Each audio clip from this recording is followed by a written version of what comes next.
Adrian, how are you today? Hi, Peter. Yeah, good, thank you. Excellent to see you here.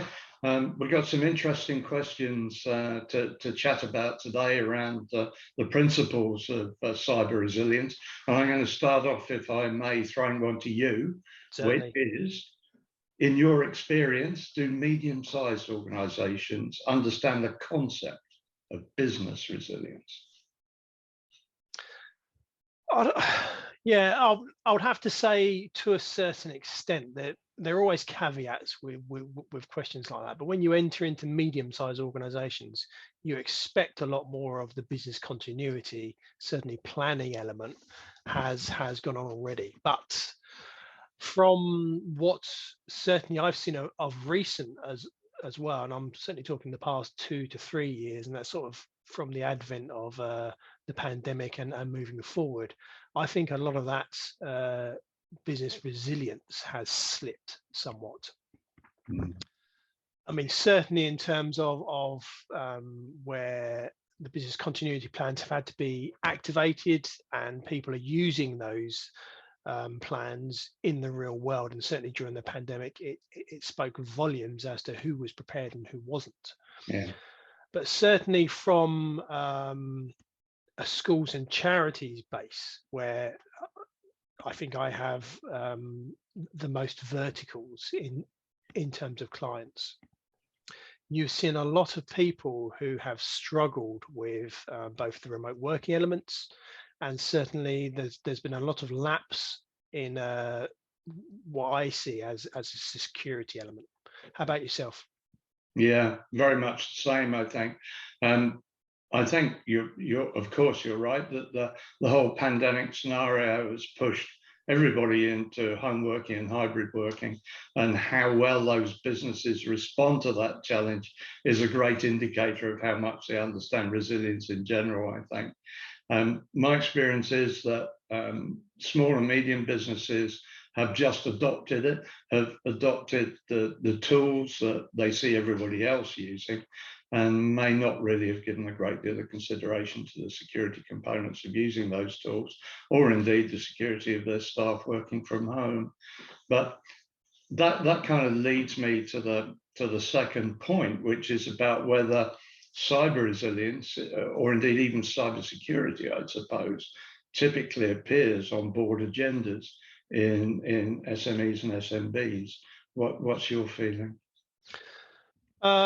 Certainly in medium and large size organizations, again, yes, you do see that appearing on board agendas as such, and at executive level.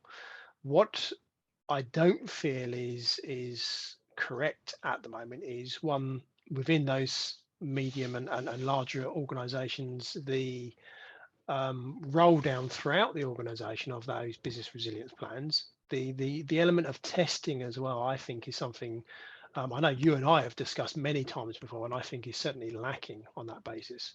But if you move down throughout more the small businesses, it is a lot more problematic, and I don't think that is a topic that comes up enough, and it's certainly something that I myself have had to push. Yeah, agreed. Well, I've been dealing with a couple of clients recently that you would probably, one is a charity and one is an online business, retail business, dealing with the consumer. And in the latter case, as is, I think you'll agree, very typical, there's one individual, in this case the IT manager or IT director, who does at least want to understand the issues around cyber and cyber resilience, but for him to get airtime with the directors of the company and to get any sort of comprehension, and hence budget, of course, to address it properly is very challenging. You know, he and I had some great conversations. I gave him an outline project suggestion, if you will, to how to start to build a resilience strategy for his business. But for him to get sufficient audience at the board level who would be prepared to listen was challenging, and still is challenging for him. And perhaps even more significantly, I think many people, and I don't wish to be in any sense insulting to our audience, but many people who are skilled in the technical world and are senior people in IT may not necessarily have the wherewithal to present these needs in a language that the board can understand. Hence my obsession with cyber resilience linking to business resilience. Yeah, certainly. I mean, one of the, I suppose, top tip for our viewers and listeners on this front is bringing that up at board level.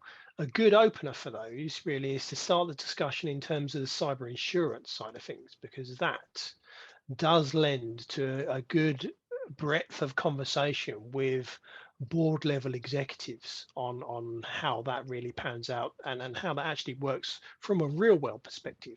Because when you tell them that you cannot feasibly have the cyber insurance validated properly unless you have all these measures in place, then that's a big shock to people. And again, it's in a language that board levels generally understand. Oh, that's great. So we're talking about real commercial leverage, if you will, for Absolutely. normal operations, that they have to look at this more seriously. So, Certainly. yeah, sorry. No, but I mean, moving on from there, really, where we have, and this poses a question back to you again. It's mainly based on those medium to larger size organisations, and we'll come on to the reasonings why I think throughout the answer of this question. But do you agree with the NIST cyber resilience framework?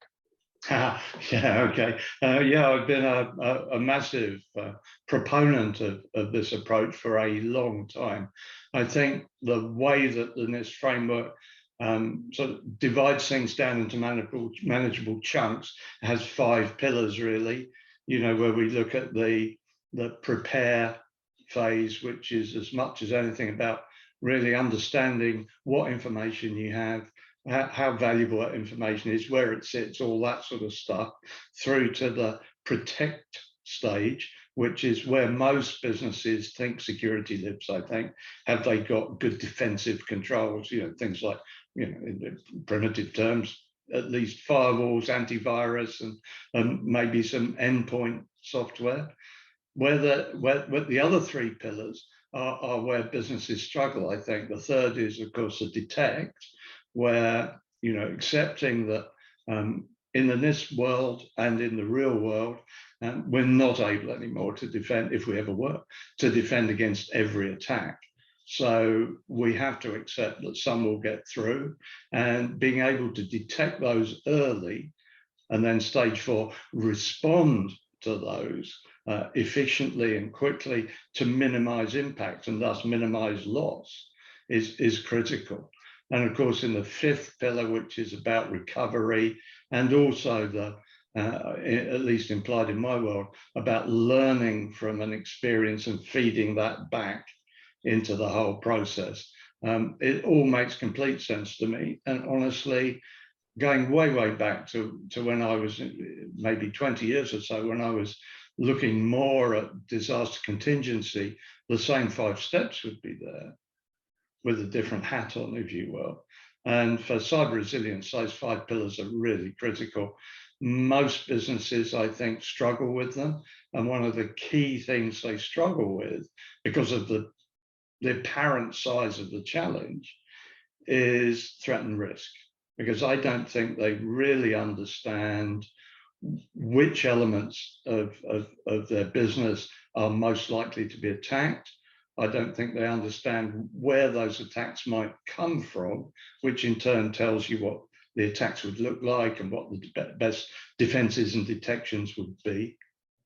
And that, for me, is the real challenge, is how do we get those businesses to understand how to do threat and risk analysis in a really pragmatic and practical and operational way to feed into that model.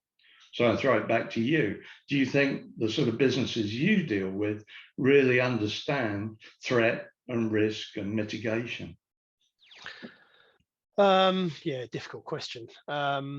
certainly from the threat and risk basis, I think there is enough information both out there and from what we report and try and advise our general readers and listeners upon. Where I think the problems lie, and certainly this lends more to smaller technical teams and certainly more small business and small organizations, is the detection phase. I think that side of things is certainly lacking. Maybe there's more education required from there, and there are many ways and means that we can help with those elements. But if you're not able to detect it properly, then you're going to have a big problem. Yeah, you are. I think, yes, I agree, of course. And the sort of advice I've been giving businesses in the small to medium area is to think about trying to select a good managed service partner who can help with what otherwise would be quite significant overhead. If you look at a large business, they're going to have teams of people who are involved in the detect and response phases. They need 24/7 coverage, and they need, of course, coverage for holidays and sickness. So, you can't really operate a security operations center for that sort of function with less than 10 people, probably. No, probably, but I mean, this is and this is what I was alluding to prior to asking you the question. I mean, do you think that NIST framework fits the sort of small medium enterprise? I think it does, so long as they take advantage of the plethora of cloud services that are now available to help them. If you're a business of 10 people or 50 people or 100 people, you might have one person who's responsible for security some of the time, but you're not going to have more than that typically. So you have to look for partnerships. And we've been encouraging people to, and of course they have to put some effort into sorting the wheat from the chaff, but a good managed service provider can not only assist with defending the organization, but also doing that consistent and 24/7 monitoring and response process that otherwise really businesses are going to get some nasty shocks. So yeah, we're trying to help people understand that the services are out there, that they're scalable because they're cloud-based, that is feasible to be able to address all 5 pillars in the NIST model, so long as you have the right partnerships in place. Yeah, and again, it leads me on, part of which I think we've answered in some of the previous questions, but do medium-sized organizations really not only understand that threat and risk mitigation, but again, understanding from a checklist approach?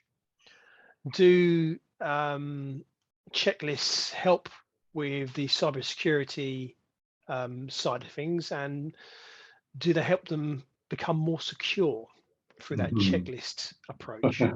That's another hot button for me, because I think as initial vector, particularly if it's imposed by, for example, an insurance policy requirement or some third party, either legal or process driven requirement. Say, for example, if you're processing credit cards, then you have to have certain controls in place, and those for smaller businesses are measured by a checklist. You say, yes, I've got this, yes, I've got that, yes, I do this, no, I don't do that. And that's fine if it's a way of raising awareness and getting the board to look at these issues, for instance, or getting the business to start to think in a more secure way. But of course, the danger is that it becomes just that, a checklist, and a checklist is inflexible. A checklist can't move with the constantly changing threats. And I think most importantly, it doesn't change the culture of the business to be more secure. So I guess checklists have their place, but I'd like to think of them as further down the pyramid. At the top, you have an overall policy and understanding of what it's like to do business in the 21st century. Below that, you have the policies, you have the guidance, and at the bottom, you have things like checklists, which help you implement those policies. But none of that's any good without understanding the nature of the threats, accepting what you need to be able to do, and discussing it frequently to remain agile.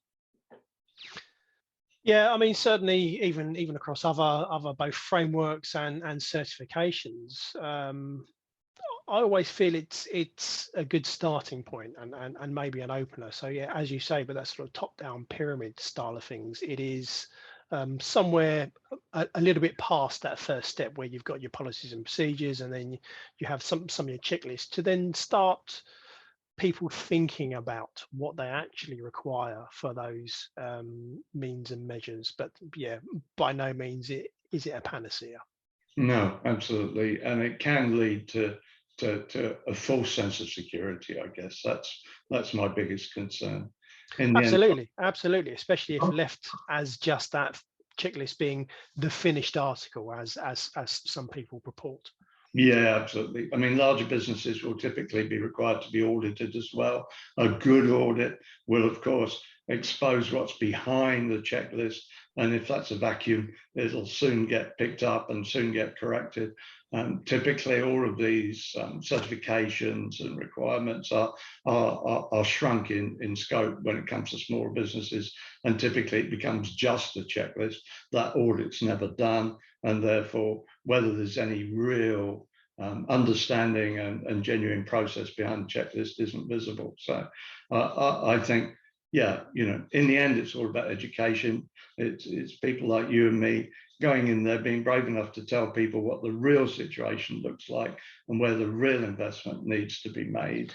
Yeah, having that difficult conversation is, I think, where we play best in terms of our strengths, and as I advise, certainly a lot of the clients and potential clients that we generally are involved with,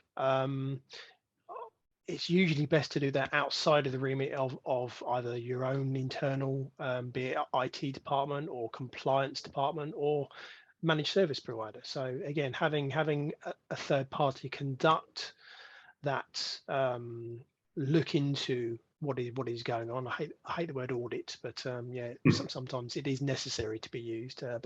But certainly have a good look at what's going on. Impartiality is key. Yeah. Well, I think that's a great point for us to wind up for today. Thank you, my friend.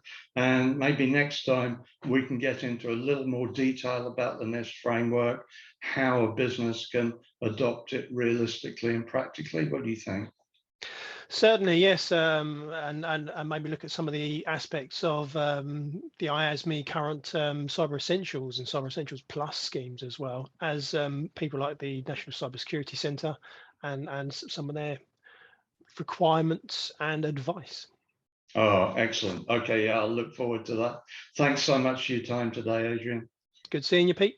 All right, take care, my friend. Bye-bye.